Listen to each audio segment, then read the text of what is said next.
of the history of the ashram. Okay. It's sad that it burnt down. I think it's a little bit sad to see that the government's taken it back and they don't seem to be taking much care of it. Yeah. So it's a little bit sad. I was a little bit disappointed in that it looks so unloved. But you can imagine that this was the most incredibly beautiful place. Obviously, yes. Yeah.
Hello guys, welcome back to another vlog of army brat in action. So आज मैं आपको लेके आ गया हूँ Beatles आश्रम और मैं आपको दिखाने वाला हूँ बीटल्स आश्रम इन एंड आउट टूर। और अभी मैं हूँ ऋषिकेश में। So without wasting time video को स्टार्ट करते हैं।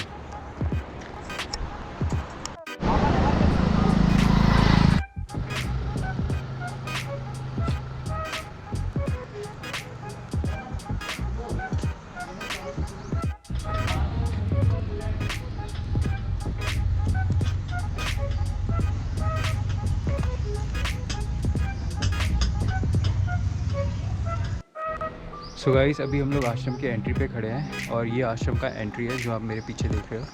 और यहाँ से आश्रम शुरू हो जाता है। अभी हमें थोड़ा ऊपर चलना पड़ेगा, पर एक चीज़ मैं आपको बता दूँ, पूरे आश्रम में आपको ऐसे स्पीकर्स मिल जाएंगे जिसमें बहुत ही स्लो म्यूज़िक बजता रहता है। That's a good thing, right. तो ये पूरा आश्रम, इसको 84 कुटिया के नाम से भी जाना जाता है। अभी हमें थोड़ा सा ऊपर चढ़ना पड़ेगा। बीटल्स आश्रम जो है वो राजा जी टाइगर रिज़र्व के अंडर आता है। और ये जो राजा जी टाइगर रिज़र्व है ये 1075 किलोमीटर के अंडर में है पूरा। और ये रिज़र्व राजा जी टाइगर रिज़र्व ये अपने एलिफेंट्स और टाइगर्स के लिए बहुत ज़्यादा फेमस है। मैं आपको एक यहाँ पे एक बोर्ड लगा है, मैं वो बोर्ड भी दिखा देता हूँ आपको, देखिए। सो गाइस, यहाँ से आश्रम शुरू हो जाता है और साइड में आप आश्रम छोटे छोटे कुटिया भी देख रहे होंगे। तो आइए चलते हैं ऊपर और एक्सप्लोर करते हैं इसको और बेहतर तरीके से। बताते हैं, शुरू में यहाँ पे कोई एंट्री फ़ीस नहीं होती थी, बट धीरे धीरे यहाँ पे एंट्री फ़ीस रख दी गई। और जैसे कि मेरा भी एंट्री फ़ीस लगा है अभी गेट पे। मैंने 150 रुपीज़ पे किया है एज एन एडल्ट। और सीनियर सिटीजन्स का अलग है, फॉरनर्स के लिए शायद 500 रुपीज़ है अंदर एंट्री के लिए। सो आपको यहाँ आने के लिए आपको गेट पे एंट्री फ़ीस देनी पड़ेगी।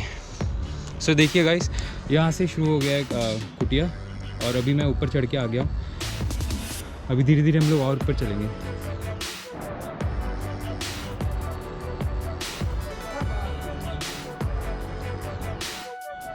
बताया जाता है कि ये 1978 में कंस्ट्रक्ट हुए थे टू एकोमोडेट दी साधुस, और जितने भी गुरुज थे उनको एकोमोडेट करने के लिए इन्हें बनाया गया था। और जो भी ये पत्थर इसमें यूज़ हुए हैं, ये पत्थर गंगा के किनारे से उठाए गए हैं।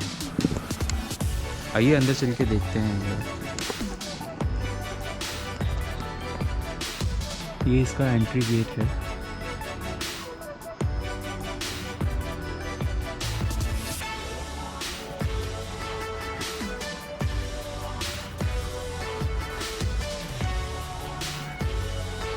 ये वॉशरूम है, यहाँ पे हमें एक सीट भी दिखा है।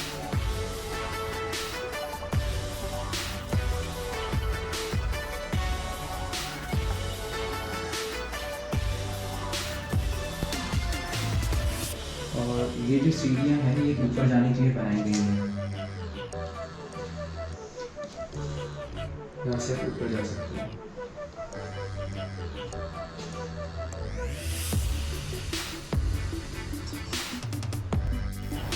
60 और 70 के दशक में भी पश्चिम से लोग भारत आ रहे थे। उस ज़माने का मशहूर रॉक बैंड बीटल्स भी भारत के चाहने वालों में से शामिल था। 4 नौजवानों ने मिलकर ब्रिटेन के इस बैंड की रचना की थी। ये चारों फैब फोर के नाम से मशहूर हुए। John Lennon, Paul McCartney, George Harrison और रिगो स्टार, ये चारों 1968 में ऋषिकेश पहुँचे और महर्षि महेश योगी के आश्रम में जाकर रुके। 1970 से यह आश्रम खाली पड़ा था। महेश योगी और उनके अनुयायी कहीं और जा बसे, लेकिन बीटल्स के चाहने वाले उनके नाम पर यहाँ आते रहे। 2003 से यह इलाका वन विभाग के क्षेत्र में शामिल कर लिया गया। धीरे धीरे इसे फिर से खोलने का विचार किया गया। आखिरकार फिर से बीटल्स आश्रम के नाम से सैलानियों के लिए इसे खोल दिया गया। आश्रम में जाने के लिए भारतीयों को 150 और विदेशियों को 700 रुपये की टिकट लेनी होती है।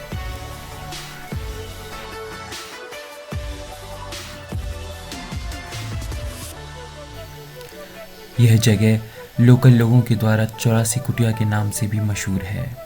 बताया जाता है कि जो बैंड इस आश्रम में रुकने के लिए आया था, उनका महेश योगी के साथ मनमुटाव हुआ। उसके बाद उन्होंने वहाँ न आने का फैसला किया।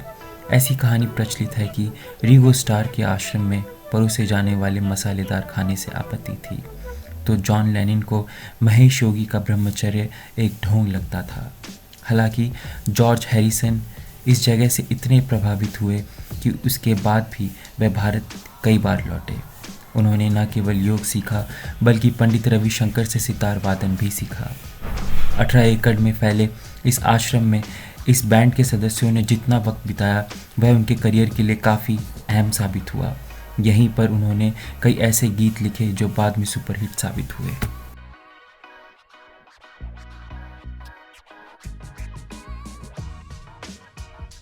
So let me give you some facts about Beatles ashram. What happened is in 1968, despite or maybe because of their huge popularity and success, the Beatles found themselves spiritually exhausted. बहुत ही ज़्यादा spiritual exhausted हो गए थे. At the end, what happened is they started thinking it's great to be famous and it's great to be rich, but at the end, what it's all for, and ये जो भी हम कर रहे हैं ये क्यों कर रहे हैं, और एट द एंड इससे क्या मिलेगा। तो बहुत ही ज़्यादा कंफ्यूज थे, और मतलब वो अपनी क्रिएटिविटी धीरे धीरे खोते जा रहे थे, जो क्रिएटिविटी वो म्यूज़िक में यूज़ करते थे। बीटल्स गैंग ने इंडिया में आने के बाद मेडिटेशन के थ्रू अपना स्पिरिचुअल रीअवेकनिंग किया, और सिर्फ इन्होंने यही नहीं बल्कि ये टाइम उनकी लाइफ का बहुत ही ज़्यादा क्रिएटिव वाला पीरियड रहा, बिकॉज़ यहाँ रह के उन्होंने पूरे 43 सॉन्ग्स लिखे, और ये सब तभी हो पाया जब वो मेडिटेशन में आ पाए, और वो चीज़ उनको यहाँ आश्रम में आने के बाद ही मिला।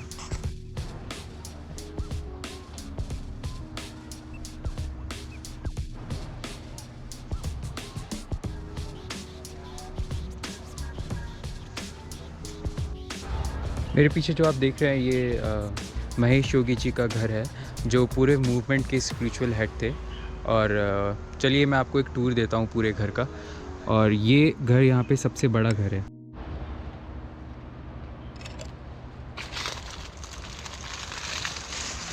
What we do here is go back, back, back, back, back, back.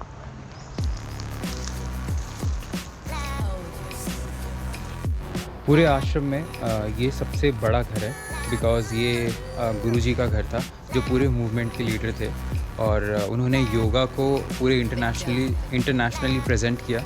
और आप देखिए ये घर कितना बड़ा है।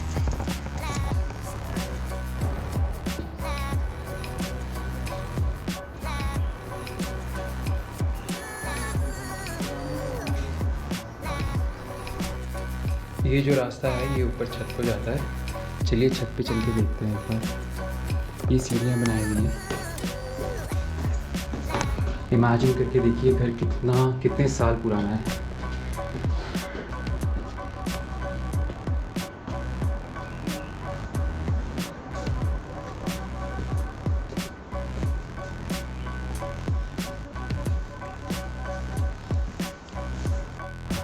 ये पूरा हॉस्टल बनाया गया था।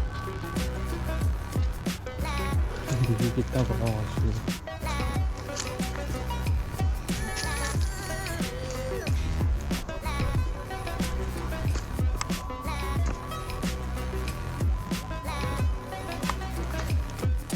मेरे पीछे जो आप ये देख रहे हैं ये हॉस्टल था उस टाइम पे, और ये आश्रम के अंदर ही हॉस्टल्स बनाए गए थे फॉर ऑल द गेस्ट, तो यहाँ पे वो स्टे भी कर सकते थे।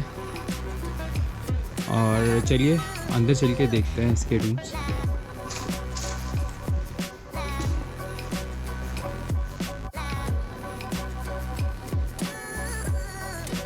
ये हॉस्टल का रूम है, और इस तरफ शायद कपबोर्ड होगा, और ये पूरा रूम है, और इस साइड वॉशरूम दिया गया है। ये वॉशरूम होगा शायद। ये विंडोज़ थे और ये गेट था रूम का। सो गाइस मैं तो निकलता हूँ यहाँ से, बिकॉज़ यहाँ पे अभी कोई है भी नहीं और काफ़ी ज़्यादा डर लग रहा है मुझे।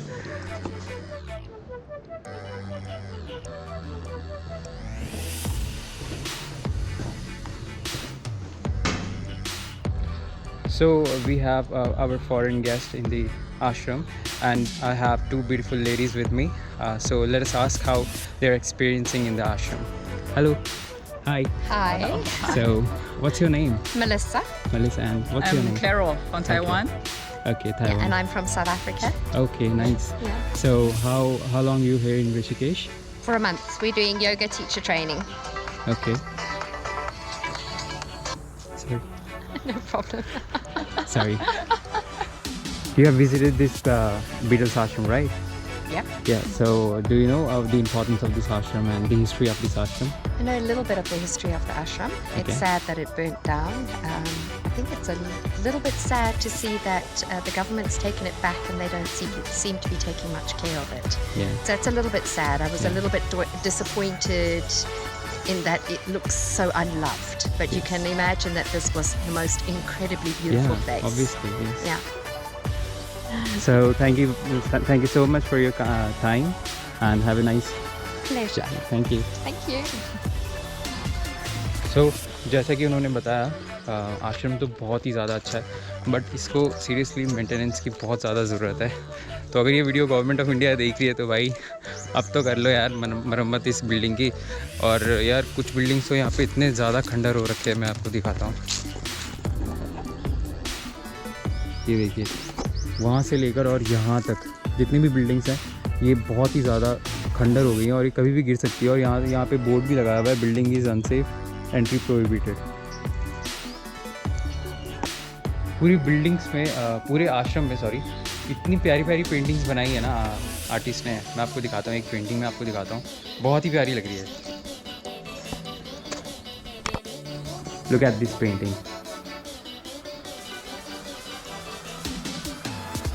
कितनी प्यारी है यार। This was a lecture hall, और ये बिल्डिंग जो थी ये as a lecture hall use होता था। तो let me show you inside of the building.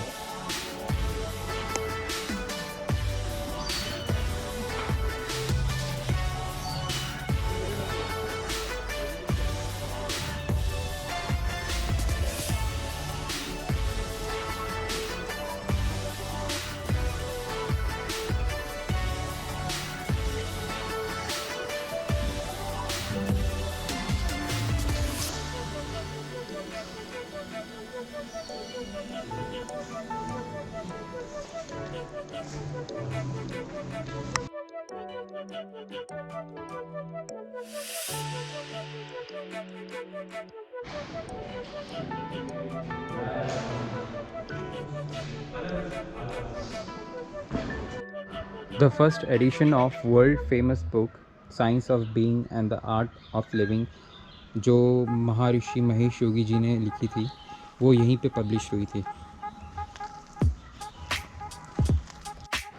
अब तो इस प्रिंटिंग प्रेस का बहुत बुरा हाल है, पर जिस टाइम यहाँ पे बहुत ही फेमस बुक्स पब्लिश्ड हुए होंगे तब सोच के देखिए ये प्रिंटिंग प्रेस कितना फेमस होगा। और ये विद इन द प्रेमिसेस है आश्रम के।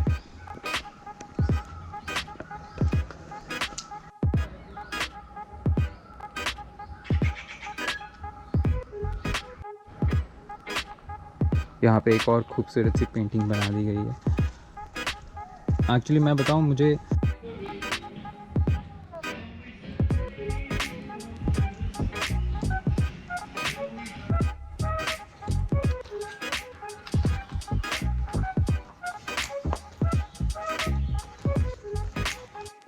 एंड फाइनली हम पहुंच चुके हैं किचन में। और ये जो था ये 1960 में बिल्ड था और इस किचन में सिर्फ वेजिटेरियन खाना ही बनते थे। और जितने भी यहाँ पे गेस्ट थे उनके लिए और जितने भी यहाँ पे जो भी स्टूडेंट्स यहाँ पे थे उनके लिए यहाँ पे खाना बनाया जाता था।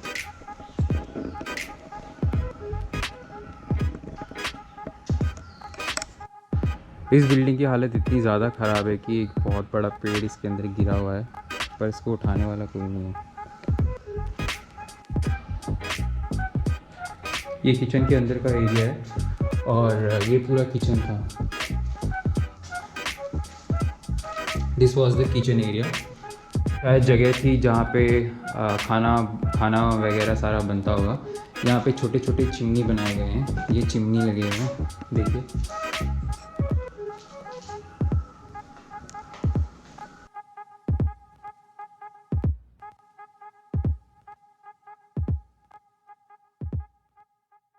सो गाइज़ उस टाइम 1960s में फ़ोन और कोई कनेक्शन का कोई सोर्स तो होता नहीं था, तो लेटर्स आते थे, ऑब्वियसली आपको पता ही होगा। तो ये जो मेरे पीछे बिल्डिंग है ये पोस्ट ऑफिस है और ये 1960 का ही कंस्ट्रक्टेड है। मैं आपको दिखा देता हूँ, ये बिल्डिंग पोस्ट ऑफिस है।